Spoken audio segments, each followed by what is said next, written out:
Imagine you're standing in an elevator, like a 50-floor elevator. But here's the catch. Every single button you press triggers this incredibly complex, potentially deadly math trap. Oh, wow. That sounds, stressful. Right. You have these strict energy limits, hidden token constraints, and random boundaries you just can't cross. If you miscalculate even slightly, the elevator plummets or you get trapped forever. Yeah, no thanks. Your only task is to find the absolute shortest, mathematically optimal sequence of button presses from the lobby to the 50th floor. Do you think you'd be able to do it in your head?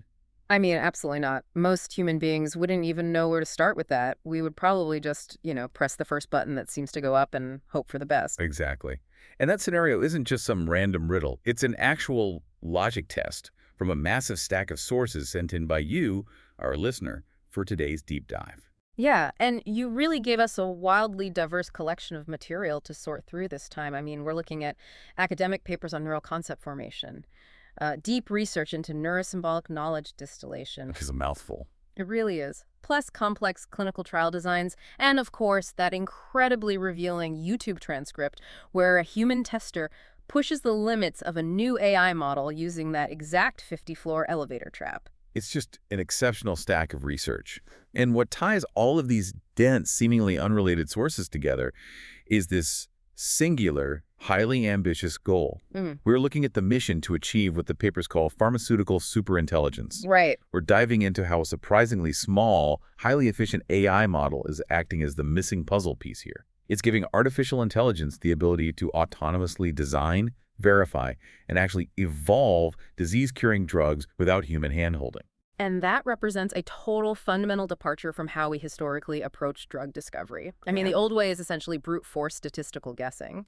You test thousands of compounds in a lab, wait to see what sticks, and you basically just accept a massive failure rate. Which takes years Yeah. and billions of dollars. Exactly. What the sources you provided are outlining is a shift toward verifiable, autonomous causal reasoning. And the star of this whole operation, the engine that makes this massive paradigm shift possible, is a model called Gemma 4, specifically the Gemma 4.4b model. Yes. Now, let's lay the groundwork here because the architecture on this thing is wild.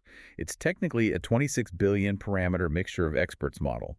But during runtime, it only utilizes 3.8 billion active parameters. And that specific architectural constraint, that's really the linchpin for everything we're going to discuss today. It completely alters the physical limitations of what we can compute and, how fast we can do it. Right. Which brings us to the first major roadblock in modern medicine.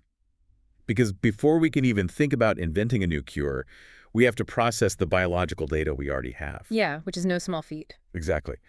In the sources, they talk about spatial omics, mapping the 3D multimodal landscapes of human tumors. Honestly, that sounds like something straight out of a sci-fi novel to me. What are we actually looking at? But let's break that down. A tumor isn't just a flat, clump of identical cells. It's a highly complex three-dimensional ecosystem. Right. Spatial omics is a technology that allows us to map not just what genes and proteins are present in a tumor, but exactly where they are physically located in that 3D space and how they interact with neighboring healthy cells. Oh, I see. Yeah, so it generates a staggering, almost incomprehensible amount of high-dimensional data. So we have this massive ocean of data. If we just feed that into a traditional giant AI model, the sheer computational power required would basically melt the servers. Pretty much, yeah. How do we process it then? So the foundation of the strategy relies on a system architecture called SeatNet. It fundamentally rethinks how AI handles information. Instead of forcing one gigantic monolithic neural network to painstakingly learn every single pixel of that massive 3D tumor map. Which would take forever. Right. Instead of doing that, CatsNet uses a decentralized swarm of independent AI agents. And these agents decouple the high-dimensional data into low-dimensional concept vectors. Okay, let's unpack this because I need to visualize what decoupling high-dimensional data actually means in practice. Tell me if this analogy holds up, okay? Sure, let's hear it. Let's say our 3D spatial omics tumor map is a massive, uncompressed 4K movie file. It's hundreds of gigabytes, incredibly dense. CatsNet takes that massive 4K movie and somehow compresses the entire intricate plot into a simple abstract text message. Okay. Yeah. And that text message is our low-dimensional concept vector. Does that make sense? I like that. And I'll actually take that analogy a step further to explain the mechanism at play. The papers detail how CatsNet separates the formation of a concept from the understanding of that concept. It'll come in. Imagine you have a specialized AI agent, let's call it the cellular perturbation agent, that watches your massive 4K movie. It synthesizes the core lesson, creates that text message you mentioned, and then uses a shared symbolic interface to broadcast that message to thousands of other specialized agents in the network. Wait, really? So the receiving networks in this swarm don't have to watch the 4K movie at all? Exactly. They don't have to crunch any of the raw, heavy data. They just download the aha moment that the first agent had. That is the brilliance of it. They instantly gain the operational capability of that concept without re-updating millions of their own high-dimensional parameters. And this is exactly why the Gemma 4 mixture of experts model is the ultimate engine for this framework. Oh, because it's only using 3.8 billion parameters at a time. So it's lightweight enough to run thousands of these agents at once. Right. I've actually heard the mixture of experts, or MoE, architecture described as a massive university with 26 billion professors, but you only wake up the ones you need. It is like a university, yeah. But the crucial mechanism is the highly intelligent switchboard operator at the front desk. When a complex biological query comes in, that operator doesn't blast the question over the PA system, waking up the history, physics, and literature departments. Right, that'd be a waste of energy. Exactly. The operator instantly routes the query exclusively to the 3.8 billion professors who specialize in that precise subfield of oncology. The rest of the network remains asleep, drawing zero power. Man, that's efficient. So bringing this back to you, the listener, instead of waiting years for a single massive AI to slowly crunch numbers in a centralized server farm, this extreme computational efficiency allows a decentralized swarm of thousands of specialized AI agents to run concurrently. Yeah, all at the same time. They are rapidly sharing conceptual breakthroughs across the network, acting as this massive, hyper-efficient collective intelligence. It totally solves the bottleneck of biological data processing. However, incredible speed and efficiency are pretty much meaningless if the swarm is running in the wrong direction. That's a really great point. Having thousands of genius interns communicating perfectly doesn't actually help us if they all get stuck on the exact same mediocre idea.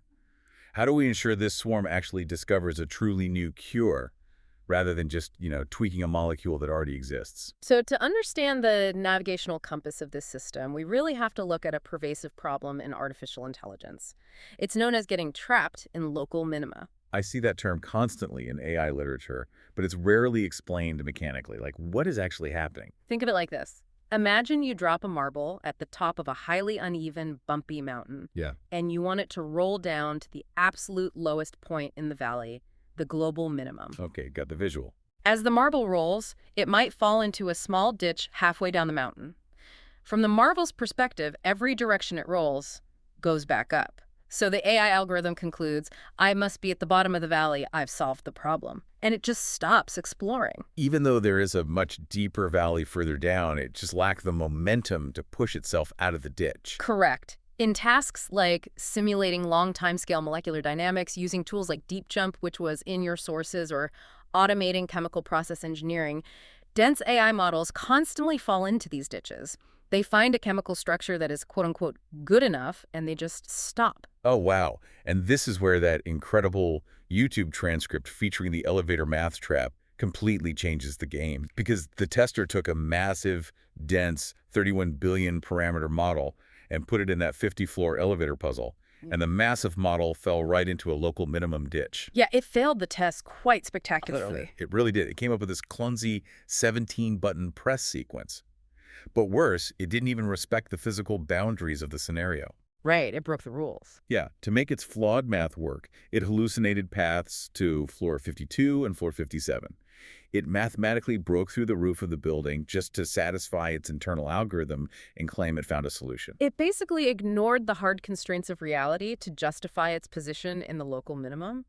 But then, the tester put the tiny Gemma 4.4b model, the one only using 3.8 billion active parameters, into the exact same elevator.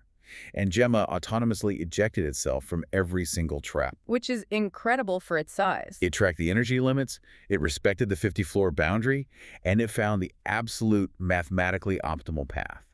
A completely valid 9-button sequence, plus the emergency exit. 10 presses total. It successfully navigated the complex feature manifold to find the global minimum. It's a huge deal. Here's where it gets really interesting, though, because I have to push back a little on how we apply this. In a simulated elevator puzzle, the shortest path is obviously the best path. It's pure math. But human biology is incredibly messy.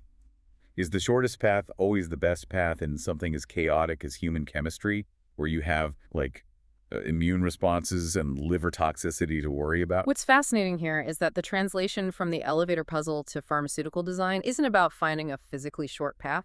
It is about the AI's sensitivity to boundaries and constraints to find an optimal path. Oh, I see. Yeah, a drug has to bind tightly to a specific disease target, yes, but it also has to bypass the body's immune system, avoid creating toxic byproducts in the liver, and remain structurally stable in the bloodstream.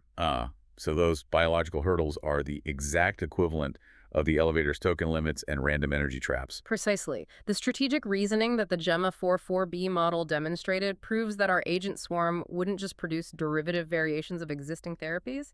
It wouldn't get stuck in a ditch tweaking a molecule that is just good enough but causes liver damage down the line. Right. It has the causal reasoning to navigate the complex constraints of chemistry and physics to invent entirely novel, highly optimized molecular scaffolds. Or, critically, to design wildly innovative clinical trials that navigate patient constraints in ways human researchers might just miss. It understands the physical rules so deeply that it can find the genius workaround. But I'll be honest, that leads us to a pretty terrifying problem. The issue of trust. Exactly. Let's say the swarm uses this incredible logic and hands us a radically novel, mathematically optimal drug. Yeah. But biology, as we just established, isn't just math.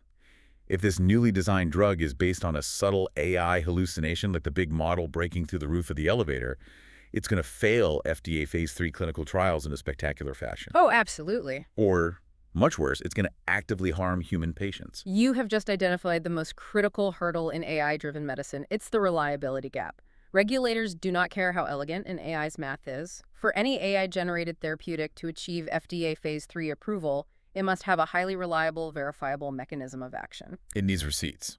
Exactly. It must adhere to strict biological axioms. Regulators require auditable proof, not probabilistic guesses. And this is where the sources introduce our anchor, which is GraphMERT.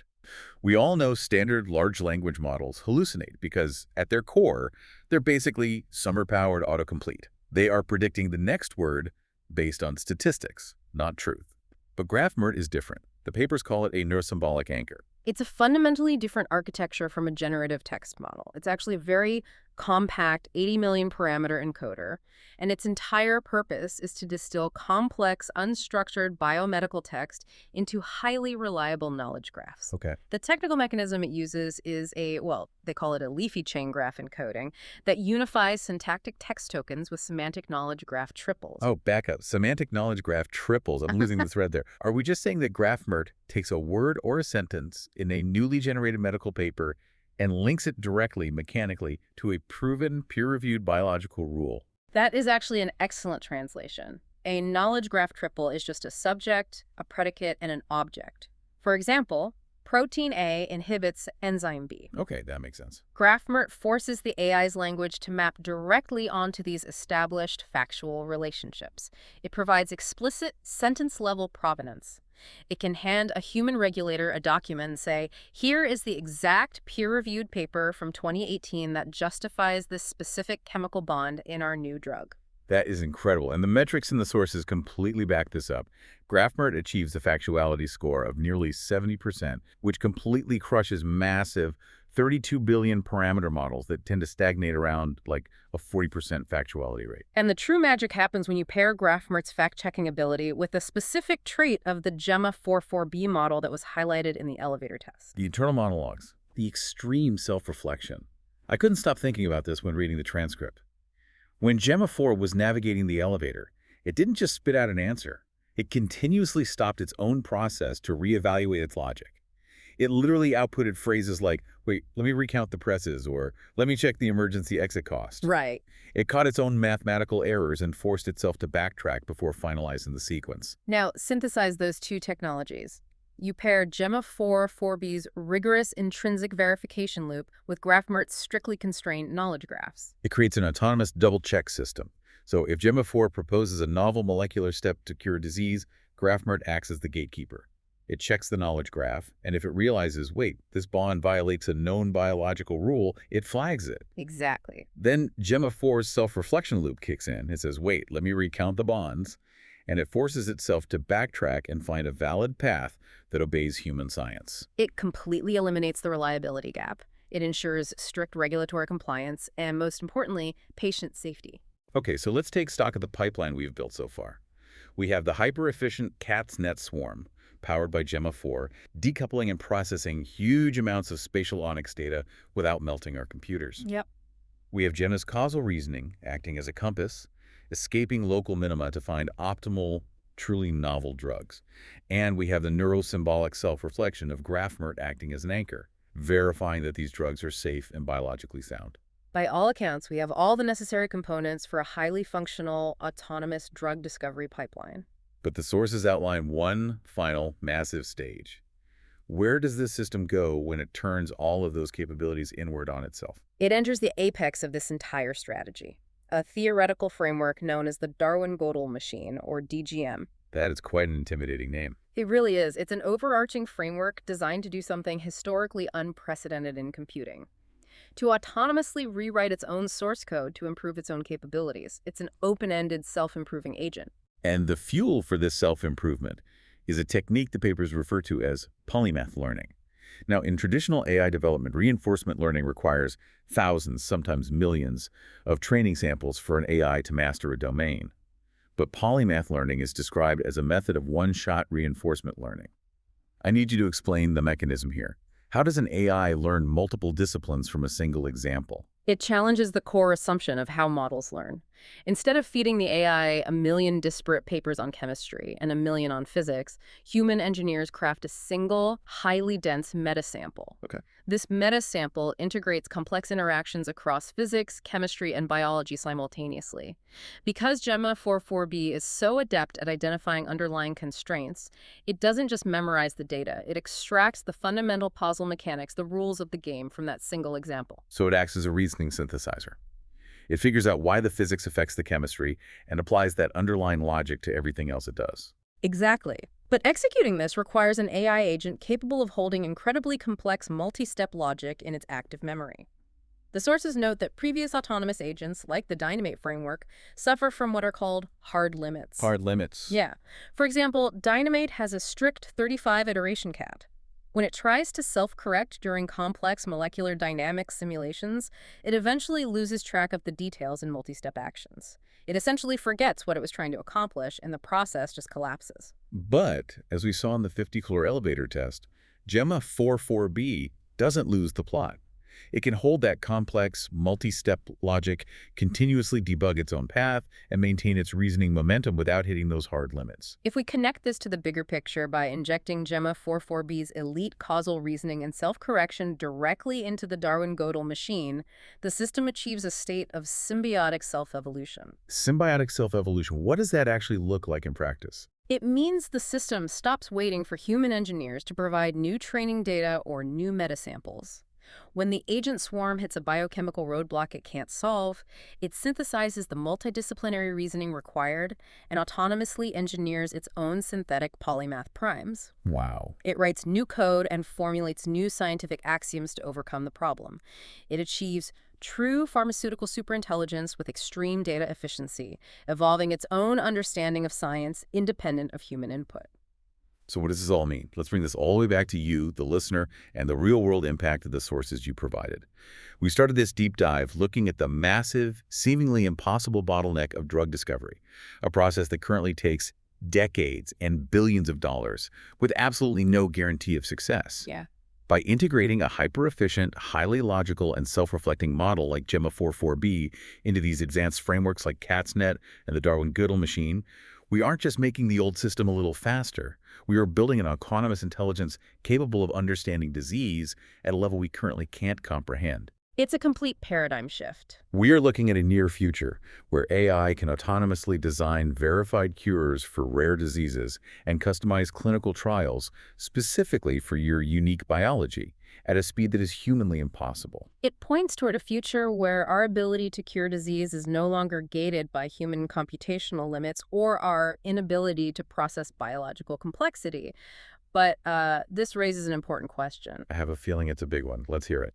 If the Darwin-Gödel machine is utilizing Gemma 4 to autonomously engineer its own synthetic polymath primes, if it's actively rewriting its own code and inventing new scientific axioms to solve biochemical roadblocks, we couldn't solve what happens when it discovers a foundational biological truth that completely contradicts human science. Oh, wow. If this superintelligent AI designs a mathematically perfect, neurosymbolically verified cure, but it operates using biological physics we do not yet understand and cannot humanly verify without taking its word for it, will we be brave enough to take the medicine? That is a profound thought, and one that is going to linger for a long time.